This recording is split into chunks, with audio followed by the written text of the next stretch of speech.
বেলজিয়ামকে কাঁদিয়ে বিশ্বকাপের সেমিফাইনালে জায়গা করে নিয়েছে স্পেন। সেমিফাইনালে তাদের প্রতিপক্ষ ফ্রান্স, দুই দলই আসরের অন্যতম ফেভারিট। তাই ফাইনালের আগে আরেক ফাইনাল হতে যাচ্ছে সেমিফাইনালের ম্যাচটি। রাতে মাঠে নামছে ইংল্যান্ড ও নরওয়ে। দারুণ এক লড়াইয়ের আশা করা হচ্ছে আর্লিং হালান্ড এবং হ্যারি কেইনের দলে। এরপর আগামীকাল সকালে আসরের শেষ কোয়ার্টার ফাইনালে মাঠে নামবে আর্জেন্টিনা ও Switzerland. Jago sports world cup coffee house আড্ডায় সবাইকে স্বাগত জানাচ্ছি। সাথে আছি আমি তাসলিমা তিথি। দর্শক, সবগুলো ম্যাচ নিয়ে কথা বলতে আমাদের স্টুডিওতে উপস্থিত আছেন জাগো নিউজের বিশেষ প্রতিনিধি ও অভিজ্ঞ ক্রীড়া সাংবাদিক আরিফুর রহমান বাবু, এবং সঙ্গে আছেন ফুটবল ভক্ত তাপসী তাহিয়াতুল তাজরি, যিনি ঢাকা বিশ্ববিদ্যালয়ে গণযোগাযোগ ও সাংবাদিকতা বিষয়ে পড়াশোনা করছেন। চলে যাচ্ছি তাদের কাছে। দুজনকে আমন্ত্রণ। কেমন আছেন? আলহামদুলিল্লাহ ভালো আছি, আপনি কেমন? আমিও বেশ ভালো আছি। বাবু ভাই, আপনার কাছে শুরুতে একটু যেতে চাই যে ফ্রান্স এবং স্পেনের সেমিফাইনালে মুখোমুখি হতে যাচ্ছে দুটি দল, এবং দুটি দলই কিন্তু বেশ ফেভারিট। কি মনে হচ্ছে আসলে কি হতে পারে? মানে কাউকে কি এগিয়ে রাখা যায় কিনা আগে থেকে? অল ইউরোপিয়ান সেমিফাইনাল হয়ে গেল এবং স্পেন তো আর তাজরির সঙ্গে কথা হচ্ছিল ইউরোর কারেন্ট চ্যাম্পিয়ন ভার্চুয়ালি 2024-এ ইংল্যান্ডকে বিট করে তারা চ্যাম্পিয়ন হয়েছে। ফ্রান্স তো হট ফেভারিট, কাজেই খুবই ধুমধুমার লড়াই হবে মনে হয়। খালি চোখে বা যে কেউই বলবে যে ফ্রান্স হয়তো মনে হবে যে এগিয়ে আছে, বা তাদের পারফরমেন্স ওয়াইজ তাদের ইন্ডিভিজুয়ালি এমবাপেও মেসির সমান মতোই এগিয়ে চলেছেন, প্রতি ম্যাচেই গোল করে, তারও গোল 8টি, দেমবেলেও 5টি গোল করেছেন। একটা পেয়ার ভালো খেলছেন। একটা পেয়ার ভালো খেলাটা ওয়ার্ল্ড কাপ হিস্ট্রিতে বলে অনেক আগে থেকেই এটা অনেক বড় অ্যাডভান্টেজ। আমি খুব বেশি পেছনে যাব না, আর্জেন্টাইন সাপোর্টারদের দিয়ে বলি, ম্যারাডোনা ক্যানিজিয়া বাতিস্তুতাকে নিয়ে মুভ করেছেন, সেটা ছিল খুব ফ্রুটফুল। একইভাবে গত ওয়ার্ল্ড কাপে মেসির সঙ্গে ডি মারিয়ার কি বলবো কেমিস্ট্রিটা খুব ভালো ছিল। ডি মারিয়া শুধু অ্যাসিস্ট করেননি, গোলও করেছেন। 94-এর ওয়ার্ল্ড কাপে রোনালদো, রোমারিও, বেবেতো, তারপরে রিভালদো, রোনাল্ডো। এবারের ওয়ার্ল্ড কাপে কিন্তু ওই ব্যাপারটা একটা পেয়ার দেখতে পাচ্ছি ফ্রান্সের মধ্যে। কাজেই এমবাপে এবং ডেম্বেলেকে নিয়ে আমার মনে হয় ওই একটা জায়গায় যে পেয়ার যেহেতু ক্লিক করছে, ফুল টিম যতই ভালো খেলুক, বাট দুজন খুব লিডিং স্কোরার থাকা একটা দলের, সোজা কথা আমি যদি ক্রিকেট দিয়ে এক্সাম্পল দিই, যদিও ক্রিকেটের সঙ্গে ফুটবলের কোনো ধরনের তুলনা করার কোনো সুযোগ বা অবকাশ নেই, কারণ দুটো খেলার ধরন, প্রকৃতি, গতি সবই আলাদা। তাও বলি, একটা টিমে যদি খুব কয়েকজন ইনফর্ম ব্যাটসম্যান থাকেন, ইনফর্ম, এবং তারা যদি রানে থাকেন, সেটা অ্যাডভান্টেজ। একইভাবে ফ্রান্স একমাত্র দল যাদের একজন স্কোরার 8 গোল করেছেন এমবাপে, ডেম্বেলে 5 গোল করেছেন। কোনো দলের কিন্তু ঠিক এই জায়গাটায় কোনো দল নেই। ইভেন আর্জেন্টিনা যে এত দুটি টাফ হার্ডেল ক্রস করেছে, তাদের নেই। স্পেনিশদের নেই, তাদেরও আছে। এমএলএ খুব আমার কাছে খুবই মনে হয় খুবই রাইজিং, শুধু বলবো না, আমার মনে হয় যে খুবই ভালো প্লেয়ার, খুবই ভালো প্লেয়ার, এবং হয়তো বা আগামী ওয়ার্ল্ড কাপটা হতে পারে তার এরকম। লাস্ট ম্যাচে ইয়ামাল গোলও করেনি, অ্যাসিস্টও করেনি, still man of the match. তারপরও ম্যান অফ দ্য ম্যাচ। তার কারণ হচ্ছে তার পুরো খেলাতেই তার কন্ট্রিবিউশন ছিল, এবং আমরা যেটাকে বলি নৈপুণ্যটা চোখে পড়েছে। কাছাকাছি সব মিলে স্পেনকেও খাটো করে দেখার কিছু নেই। আমার মনে হয় একটা শেয়ানে লড়াই হবে। আর অল ইউরোপিয়ান সেমিফাইনাল যখন হয়, ইউরোপিয়ান দলগুলো তো খুব মোর দ্যান প্রফেশনাল। আমার কাছে মনে হয় ল্যাটিন দলগুলোর মধ্যে বর্তমানে শুধু আর্জেন্টিনাই স্টিল, দেন এখন স্কালোনির কারণে আরো বেশি প্রফেশনাল রয়েছে।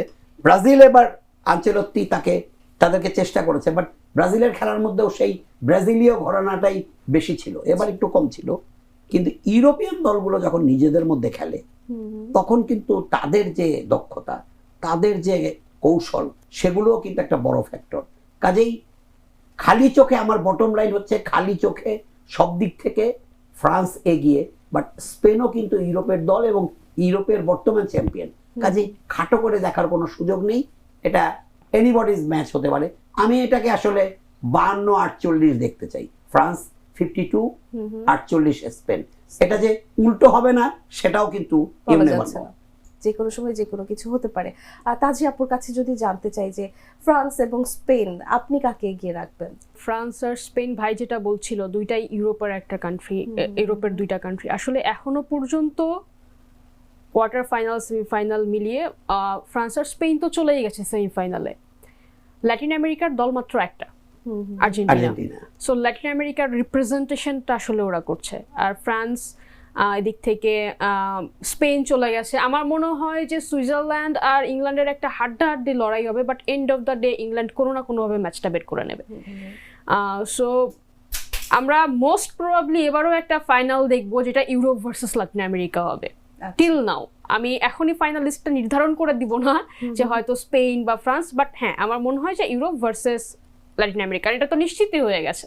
সেক্ষেত্রে আমার মনে হয় যে ফ্রান্সের এখনো অবধি যেরকম পারফরমেন্স, ওরা কিন্তু একটা ম্যাচও হারেনি বা ড্র করেনি। সেদিক থেকে একদম প্রথম থেকে সবগুলো ম্যাচ জিতে সেমিফাইনালে আসা ইটসেলফ এ রেকর্ড। এটা অনেক গ্লোরিফাই করার মতো একটা বিষয়। এখনো পর্যন্ত সব থেকে নিখুঁত পারফরমেন্স মনে হয় ফ্রান্সের। বাট এখানে স্পেনের আবার একটা ব্যাপার হচ্ছে, ওরা যখন দেখবে যে ম্যাচটা টাফ হচ্ছে, ওরা বার্সেলোনা স্টাইলে খেলা শুরু করবে, কারণ স্পেনের এই ধরনটাই এরকম। সেক্ষেত্রে আমি বলবো 50-50 চান্সেস, কারণ ফ্রান্সের এমনও অবস্থা আছে, যদি ধরেন এখন এমবাপ্পে যদি ধরেন সাপোজ ইনজুরিতে পড়ে গেল, ওসমান ডেম্বেলে যে কোনো টিমের এগেনস্টে গোল করে ম্যাচটা জিতিয়ে নিতে পারবেন। আপনি সেম জিনিসটা যদি আর্জেন্টিনার সাথে চিন্তা করেন, মেসিকে বাদ দেন, বাকি টিম প্লেয়াররা মিলে একটা ফরমেশনে খেলছে, মেসি ইনজুর্ড, এই আর্জেন্টাইন টিমকে যদি ফ্রান্স বা স্পেন পায়, ওরা উড়ায় দিবে। আমি আর্জেন্টাইন ফ্যান, বাট স্টিল আমি বলছি। তো সেক্ষেত্রে টোটালি আমি বলবো যে 50-50 chances, but end of the day France বা স্পেন একটা সুন্দর ফুটবল খেলা অনেক দিন পরে আমরা দেখবো যে ফাইনালের আগে একটা ফাইনালের মতো টাফ ম্যাচ হতে যাচ্ছে। একদম, এবং অনেক বেশি এক্সাইটেড আমরা, খুবই হাড্ডাহাড্ডি একটি লড়াই হতে যাচ্ছে। বাবু ভাই, বেলজিয়ামের গোলরক্ষক থিবো কর্তোয়া বলেছেন যে ওই সেমিফাইনালের যে বিজয়ী ছিল তারাই এবারের বিশ্বকাপ চ্যাম্পিয়ন হবে। আপনিও কি তাই মনে করেন কিনা? না, এটা হতে পারে। তাজদি তো চমৎকার বললো যে দুটোই ইউরোপের মোস্ট প্রফেশনাল দল এবং এই মুহূর্তে one of the best side.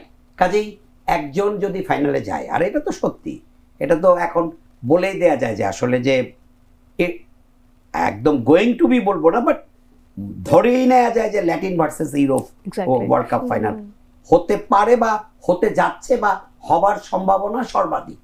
আমি একদম 3টি সম্ভাব্য ল্যাঙ্গুয়েজ হতে পারে সেটা বলে বললাম। হতে পারে, হবার সম্ভাবনা বেশি, এবং হতে যাচ্ছে। তো কাজে সেদিক থেকে হ্যাঁ, এই ম্যাচের বিজয়ী দল চ্যাম্পিয়ন হবে কিনা জানি না, ফাইনালে তো চলে যাবে। কাজেই তাদের হ্যাঁ, যেহেতু ফাইনালে যাবে, তো ফাইনালে গেলে তো এক দলের তো শিরোপা জেতার সম্ভাবনা থাকবেই। কাজেই আমার কাছে মনে হয়, খারাপ বলেননি, হতে পারে আর্জেন্টিনা। তবে আমার কাছে মনে হয় যদি আর্জেন্টিনা ফাইনালে যায়, আর্জেন্টিনার সাপোর্টার আমি নই, বাট আর্জেন্টিনা অনেকেই বলছেন যে এই দল দুটো তো খুব হিসেবের মধ্যে আনার দল না। আমাকে অনেকেই বলেছেন, ইভেন আমার বন্ধুস্থানীয়দের মধ্যেও কেউ কেউ বলেছেন যে আপনি কেপ ভার্দে আর মিশরের সঙ্গে খেলা দেখে আপনি আর্জেন্টিনাকে এত হাইলাইট করছেন কেন? খেলা অপোনেন্ট যেই থাকুক না কেন, খেলা তো খেলাই। যে লড়াই আর্জেন্টিনা করেছে, যে কামব্যাক, যে ফাইট ব্যাক, ট্রিমেন্ডাস। এবং আর্জেন্টিনার মধ্যে যে জয়ের তাড়না আছে, আর্জেন্টিনা যদি ফাইনালে যায় এবং মেসি যদি সুস্থ থেকে পুরো খেলা খেলতে পারেন, আমার ধারণা আর্জেন্টিনার কাছ থেকে কাপ নিয়ে নেওয়াটা কঠিন হবে। বাট আমি বিশ্বাস করি ফ্রান্স, স্পেন, ইংল্যান্ড এদের যে কারো ফাইনাল খেলার সম্ভাবনা আছে। এবং এরাও তিনটেই শুধু ইউরোপেরই না, ওয়ার্ল্ড ফুটবলেরই অভিজাত ঘরানার দল। তাদের ঐতিহ্য আছে, তাদের পেশাদার ফুটবল ব্যবস্থাপনায় তারা কেউ চাইতে কম না। কাজেই শেষ পর্যন্ত হয়তোবা একটা ইউরোপীয় দলের শিরোপা জেতার সম্ভাবনাও উড়িয়ে দেওয়া যায় না। বাট তারপরেও আমার কাছে মনে হয় যে যদি আর্জেন্টিনা ফাইনালে থাকে, তাহলে হয়তো শেষ পর্যন্ত ফ্রান্স, ইংল্যান্ড, স্পেন যেই যাক, আর্জেন্টিনা চ্যাম্পিয়ন হবে। নিউ লুক আর ইমপ্রুভ টেস্ট নিয়ে এলো কফি হাউস মাত্র 10 টাকা। দর্শক, বিশ্বকাপের এক্সাইটমেন্ট হবে আরো উপভোগ্য নিউ লুক আর ইমপ্রুভ টেস্টের কফি হাউসের সাথে। বাবু ভাই, বেলজিয়ামের কর্তোয়াকে নিয়ে কথা বলছিলাম। আপনার কি মনে হয় কর্তোয়া যদি চোটে না পড়তো সেক্ষেত্রে ফলাফল কি বেলজিয়ামের দিকে আসতো? বেলজিয়ামের দিকে আসতো কিনা জানি না, বাট এটা তো সত্যি। ধরেন আমি ইনজিওর্ড হয়েছি, তাজদিকে একটু হিউমার করি, আমার জায়গায় তাজদি খেলতে নামলেন এবং তাজদির ভুলে আমার দল হারলো। ব্যাপারটা তো এরকমই হয়েছে, আর তো কিছু না। বাট আমি স্ট্রেট ওয়েতে বলতে চাই না এরকম যে ইনজুরিও পার্ট অফ গেম, একটা মিস্টেক হবে, হিউম্যান এরর হবে, এগুলোও পার্ট অফ গেম। আজকে আমি মানে আবারও এক্সাম্পল দেওয়ার জন্যই বলছি, আজকে তাজদি ভুল করেছে, আমি ইনজোর্ড হয়েছি, আরেকদিন তো উল্টোটাও হতে পারে। কাছাকাছি এটা আসলে আমরা যারা খেলা দেখি, আমরা যারা দর্শক আছি, আমরা যারা আলোচক পর্যবেক্ষণ করি বা পর্যালোচনা করি, বিশ্লেষণ করি, আমরা হয়তো অনেক বেশি কি বলবো, অনেকটা চাছাছোলা বা সেলফিশের মতো মন্তব্য করে ফেলি। বাট ম্যাচের চালচিত্র তাই বলে।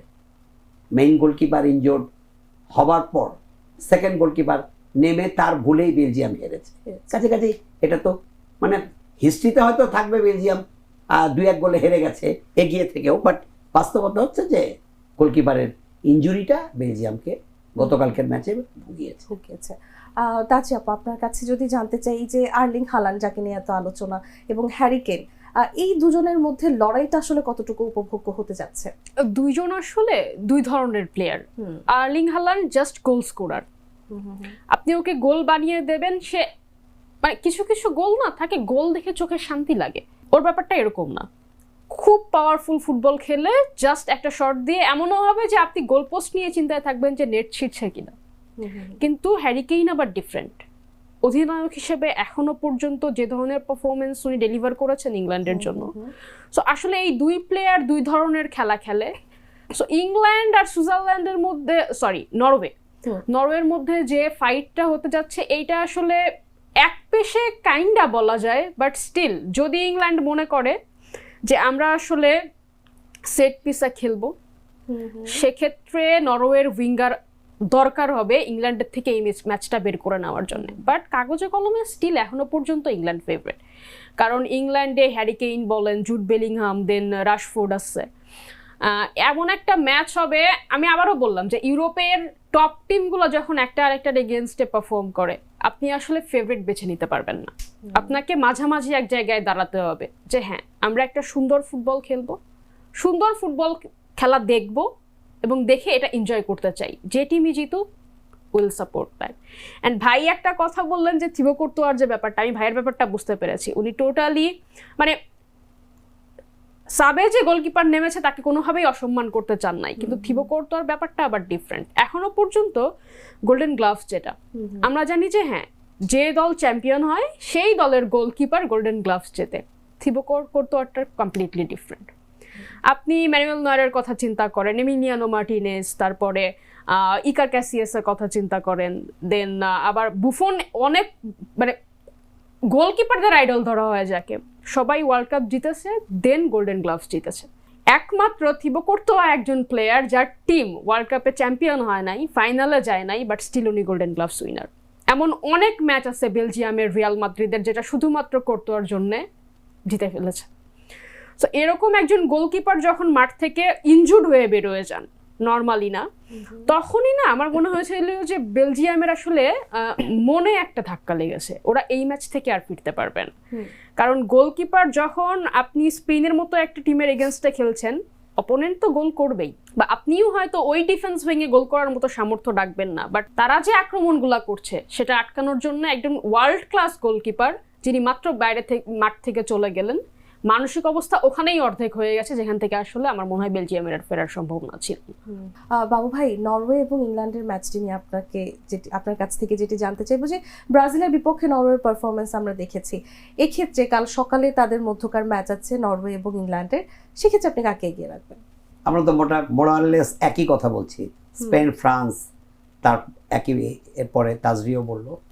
তা আমার কাছে মনে হয় একই ব্যাখ্যা আসবে যে ইউরোপের দুটো প্রতিষ্ঠিত দল যখন খেলে, তখন ইউরোপীয় ঘরানাটা তো আসলে মোর প্রফেশনাল। এটা যে কেউ আমার সঙ্গে একমত না হয়ে উপায় নেই। এখনো সাউথ আমেরিকানদের চাইতে ইউরোপিয়ানরা থরলি প্রফেশনাল।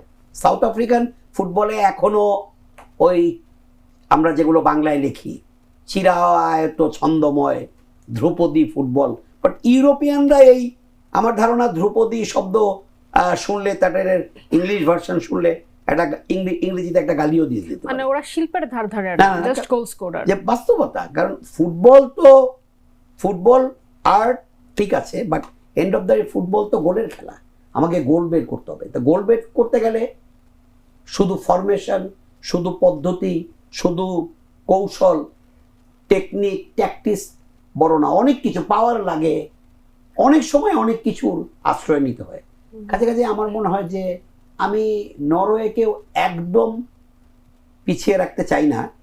তাজদি খুব ভালো ব্যাখ্যা দিয়েছে, মানে ফ্র্যাঙ্কলি বলি আমার ছোট বোনের মতো। ফুটবল কিন্তু এক্সপার্ট হওয়াটা একটু টাফ, ফুটবল নিজে না খেলে, শুধু দেখে আর থিওরিটিক্যালি এক্সপার্ট হয়ে ফুটবল বর্ণনা দেওয়াটা টাফ। কারণ আমি বলতে পারি আমি গ্রেগরিয়ান ব্লু, আমি যে ডিভিশনেই খেলি ফুটবল খেলেছি, বাট ও জানি না ফুটবল চর্চা ওর কতটা, বাট ও কিন্তু খুব ভালো বলে। যেমন হ্যারি কেইন এবং হালান্ডের যে ব্যাখ্যাটা দিয়েছে একদম তাই। হালান্ডের কিন্তু হচ্ছে কিভাবে বলবো, মানে আমার উদাহরণটা হয়তো অনেকের কানে লাগতে পারে, মানে হালান্ডকে আমার কেন যেন মনে হয় অজগর সাপের মতো, মুভমেন্টটা কম থাকবে বাট একদম খেয়ে ফেলবে। কাম প্লেয়ার, গোল নিঃসন্দেহে। করার পরে এবং উদযাপন আমি নাই, কেন পরে অজগর সাপ বলেছি আমি বলি, তার হাইট, তার ফিজিক, আমার মনে হয় ওয়ার্ল্ড কাপের কোনো স্ট্রাইকার এত ওয়েল বিল্ড, এত উঁচু লম্বা না। আই থিঙ্ক উনি 6 ফুট 4-5 কম হবেন না।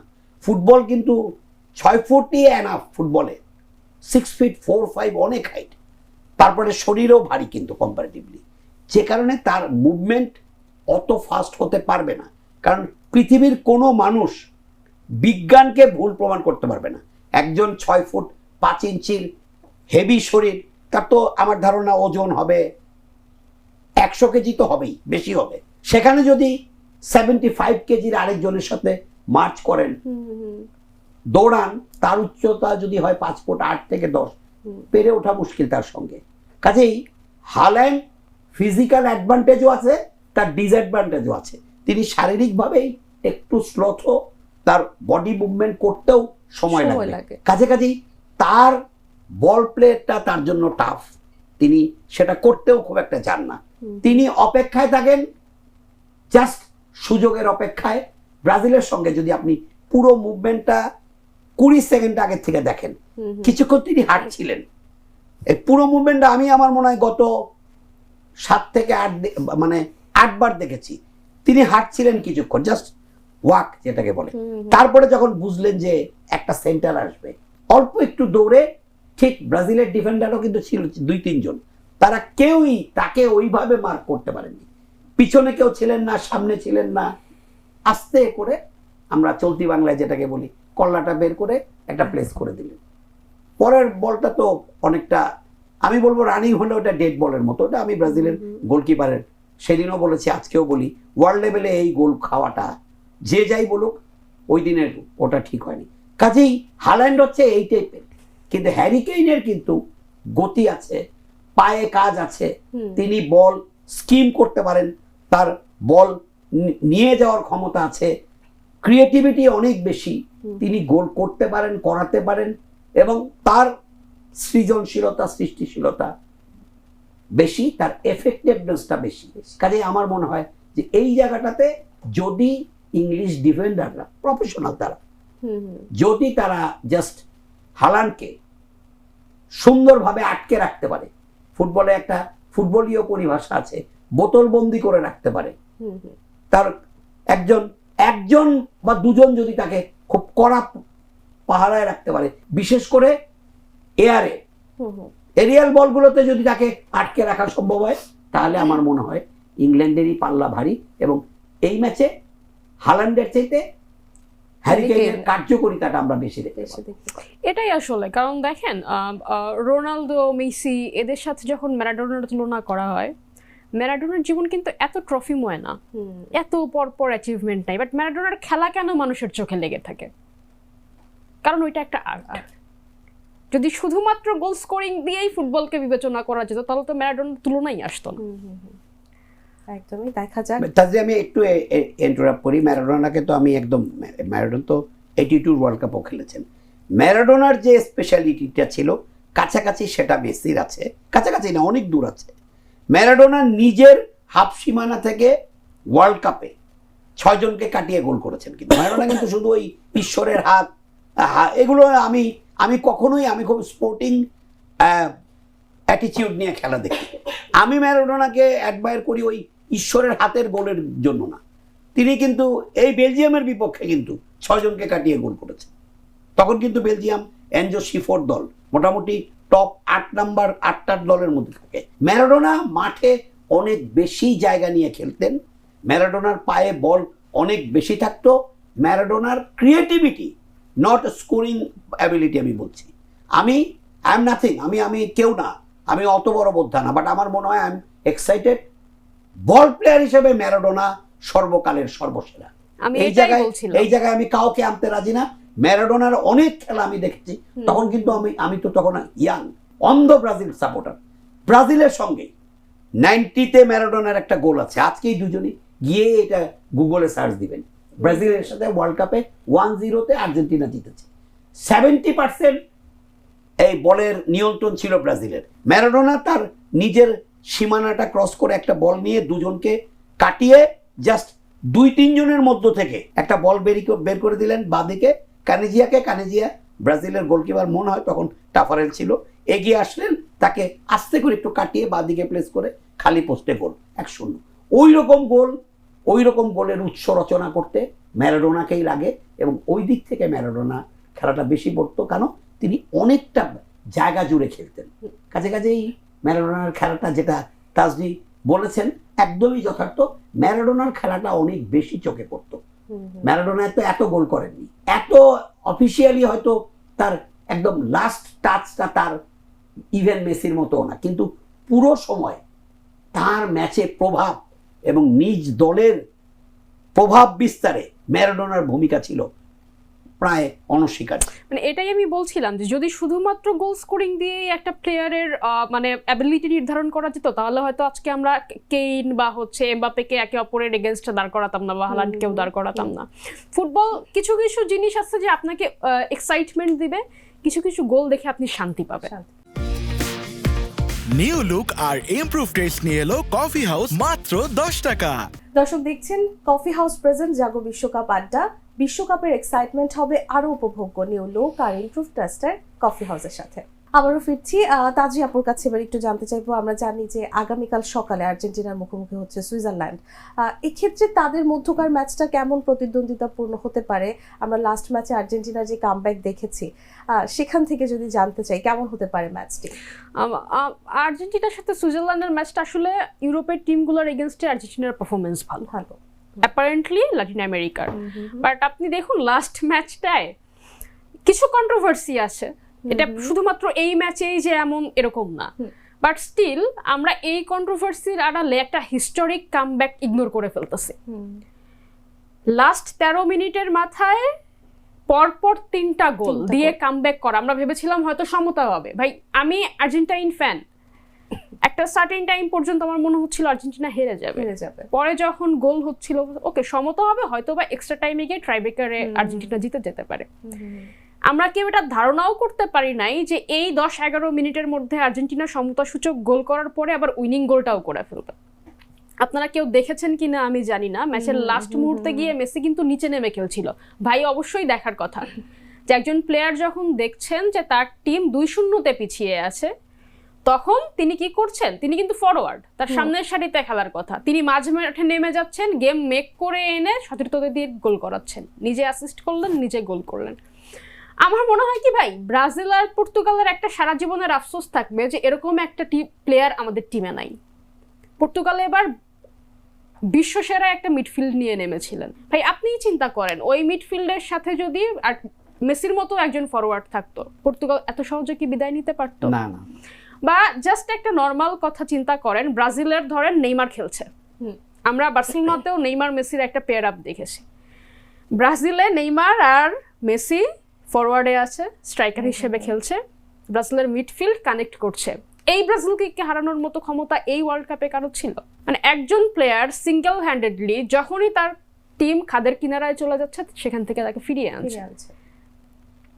এই ওয়ার্ল্ড কাপ তো হওয়ার কথা ছিল এমবাপেদের, হালান্ডদের, লামিন ইয়ামালদের। কেন মেসিকে নিয়ে আমরা চর্চা করব? এটাই মেসির মনে হয় সব থেকে বড় অপরাধ, যে উনি এখনো ওয়ার্ল্ড কাপটা ছেড়ে যান নাই।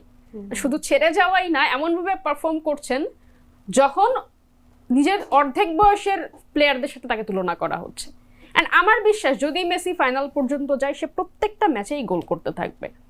কারণ আমরা দেখলাম লাস্ট ম্যাচে উনি কেঁদেছেন, কারণ না পুরো দলের একটা প্রেশার আছে যে এতগুলো মানুষ, এত ভক্ত আমার উপরে ভালোবাসা দেখিয়েছে, আমার উপরে ভরসা করেছে, আমি যদি আমার পেনাল্টি মিস করার জন্য ওই হতাশাটা ছিল তার মধ্যে। হতাশা বলতে আমি এমবাপেও কিন্তু পেনাল্টি মিস করছে।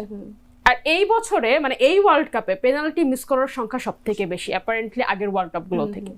সো এক্ষেত্রে এরকম হতে পারে যে হয়তো বা এক্সপেকটেশন বেশি ছিল, এজন্য পেনাল্টি। আর একদিক থেকে ভালো হয়েছে, পেনাল্টি ছাড়াই যদি কোনো টিম জিততে পারে তাহলে তো অসুবিধা নাই। আমাদের এই যে মেসি ফেভার পায়, মেসি এটা করে ওটা করে, ফিফা সভাপতি গিয়ে ওয়ার্ল্ড কাপ ধরিয়ে দিচ্ছে, এগুলা কিন্তু 22-এর আগে ছিল না। 22-এ ওয়ার্ল্ড কাপটা জিতলো, তারপর থেকে এই জিনিসগুলো শুরু হয়েছে। দেখেন মেসিকে আর থামানোর কোনো কিছু নাই। তো আপনি যদি এইটুকু হেট্রেট দিয়ে এরকম একটা প্লেয়ারের গ্রেটনেস কমাতে চান, সেটা খুবই ননসেন্স একটা কাজ।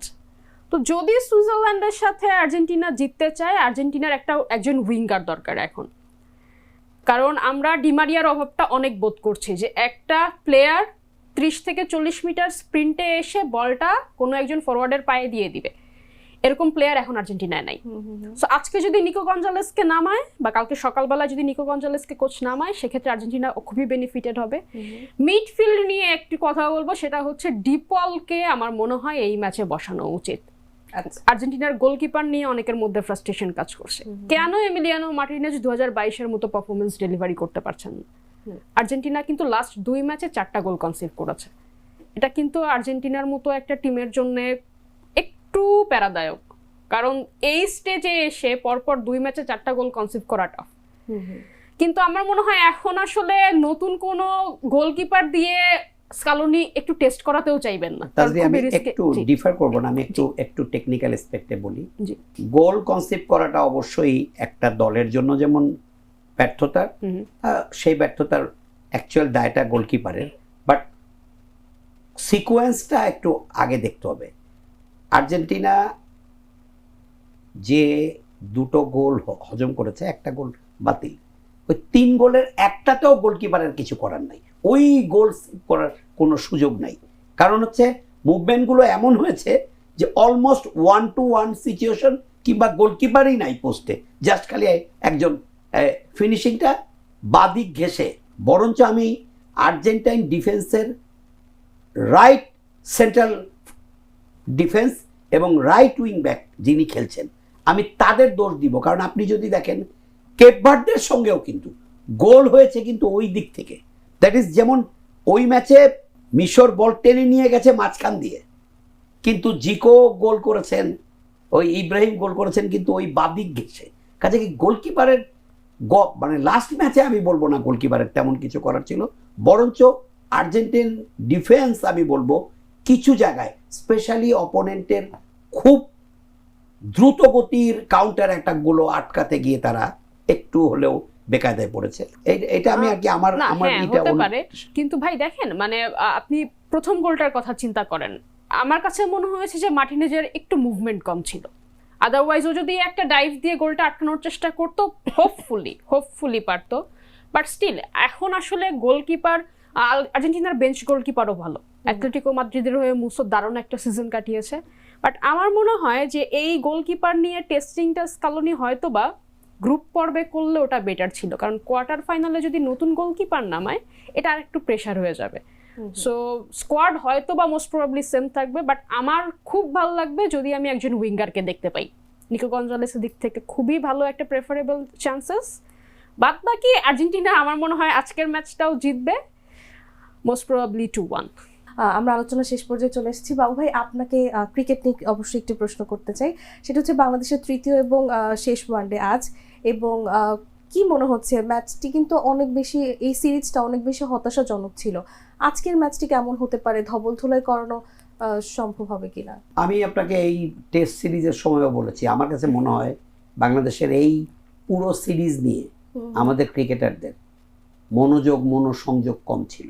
একটা লম্বা লিগ হয়েছে, প্রিমিয়ার লিগ, এবং বাংলাদেশও পরপর যার সাথেই খেলুক হোমে অনেকগুলো সিরিজ খেলেছে। আমি বলবো না ক্লান্তি অবসাদ, বাট কনসেন্ট্রেশন লেভেলটা আমাদের ক্রিকেটারদের পুরোপুরি এই সিরিজকে কেন্দ্র করে ছিল না। এবং সেটা না থাকার আরও কারণ আছে যে জিম্বাবুয়ে তো এখন দল হিসেবেও অনেক বেশি খারাপ এবং তলানিতে। বাংলাদেশ আনডাউটেডলি অনেক খারাপ খেলেছে, কিন্তু বাংলাদেশ কি এত খারাপ দল আসলে? আমি নিজেই প্রশ্নকর্তা হই, নিজেই উত্তর খুঁজে বের করি। আমার কাছে মনে হয় বাংলাদেশ টিমের প্লেয়ারদের, যদিও আমার এই কথাটা কিন্তু পেশাদারিত্বের ছোঁয়া নেই, আমি নিজের ব্যাখ্যাটাকেই বলছি, আমার ব্যাখ্যাকে আমি বিশ্লেষণ করে বলছি। আমি যা বলছি তার মধ্যে পেশাদার মানসিকতা কমতি আছে আমার কথাতেই, কিন্তু বাস্তবতা হলো বাংলাদেশ দল আমার কাছে মনে হয় জিম্বাবুয়ের এই সিরিজটাকে খুব একটা গুরুত্ব দেয়নি। নিজেদের সামর্থ্যের সবটুকু উজাড় করে খেলা যেটা, সেটা তাদের ঘাটতি ছিল এবং তাদের মেন্টাল প্রিপারেশনেই কমতি ছিল। কাজেই এই এতগুলো কমতি নিয়ে, ঘাটতি নিয়ে আপনি কোনো সিরিজেই শেষ পর্যন্ত ভালো করতে পারবেন না। আপনি দেখেন প্রথম ওয়ানডেতে আমাদের টার্গেট ছিল 142, আমরা করতে পারিনি। পরের ওয়ানডেতে শেষ 9 ওভারে প্রায় 80 রানের উপরে করে ফেলেছে জিম্বাবুয়ের মতো দল, এবং তখন কিন্তু তাদের 7 উইকেটের পতন ঘটে গিয়েছিল। অর্থাৎ জিম্বাবুয়ে খারাপ অবস্থার মধ্য থেকে ভালো খেলছে, আর আমরা সুবিধাজনক অবস্থান থেকে যত সময় যাচ্ছে খারাপ খেলতে শুরু করছি। এটা তখনই হবে শুধু পারফরমেন্সের কারণে না, যখন আপনার নিজের মনোসংযোগ এবং ভালো করার ইচ্ছেটা প্রবল থাকবে না। কাজে আমার মনে হয় যে বাংলাদেশ দলের, আমি প্লেয়ারদের পক্ষে কথা বলছি না, বাংলাদেশের প্লেয়ারদের আরও থরলি প্রফেশনাল হওয়া উচিত। অ্যাপ্রোচটা শুড বি মোর প্রফেশনাল। সেটা যদি হয় তাহলে হয়তো আজকের শেষ ম্যাচটা আমরা জিতে অ্যাটলিস্ট মুখ রক্ষা করতে পারবো। আদারওয়াইজ জিম্বাবুয়ের মাটিতে গিয়ে 2026 সালে 3 ম্যাচের ওয়ানডে সিরিজ যদি সবগুলো হেরে যায়, সেটা শুধু হোয়াইট ওয়াশ বা ধবল ধোলাই না, এটা তো আমাদের মেন্টালিও আমাদেরকে শ্যাটার্ড করে দেওয়ার জন্য অনেক। আর যদি আমরা এই ম্যাচটা জিতি তাহলে অ্যাটলিস্ট আমাদের প্লেয়াররা এটা ভাবতে পারবে পরের সিরিজে, না আমরা প্রথম 2টো ম্যাচ জিততে পারিনি, ভালো খেলতে খেলতে শেষে খারাপ খেলেছি। এই ম্যাচটা আমি আশা করব for the sake of our cricket, our ODI team, আজকে জিম্বাবুয়ের সঙ্গে বাংলাদেশের রিয়াল ক্যারেক্টারটা শো করা উচিত। এবং আমি এক্সপেক্ট করব বাংলাদেশের ক্রিকেটারদের কাছ থেকে আজকে তারা জিম্বাবুয়েকে উড়িয়ে দিবে। যদি উড়িয়ে দিতে পারে সেটাই হবে তাদের পয়েন্ট অফ ভিউ থেকে অ্যাপ্রোপ্রিয়েট কাজ, আর সেটার উল্টোটা যদি হয় সেটা অবশ্যই হতাশার এবং চিন্তা এবং শঙ্কার। একদমই, আমাদেরও প্রত্যাশা থাকবে যে বাংলাদেশ যেন ভালো করতে পারে। আপনাদের দুজনকে অসংখ্য ধন্যবাদ। ধন্যবাদ তিথি, আপনাকেও এবং আমাদের দর্শকদেরকে বরাবরের মতোই শুভেচ্ছা এবং অনেক শুভকামনা। দর্শক, বিশ্বকাপের ফাইনাল ম্যাচটি কিন্তু দরজায় কড়া নাড়ছে এবং যেমনটি আমরা আলোচনা করছিলাম অনেক বেশি হাড্ডাহাড্ডি লড়াই চলছে। আসলে এখন দেখার পালা এই হাড্ডাহাড্ডি লড়াই করে শেষ পর্যন্ত ফাইনালে মাঠে কোন দুটি দল টিকে থাকে এবং বিশ্বকাপের ট্রফিটি কার হাতে ওঠে। যারা এতক্ষণ আমাদের সাথে ছিলেন তাদের অসংখ্য ধন্যবাদ জানিয়ে আজ এখানেই বিদায় নিচ্ছি। সবাই ভালো থাকবেন, সুস্থ থাকবেন এবং জাগো নিউজের সঙ্গেই থাকবেন। ধন্যবাদ।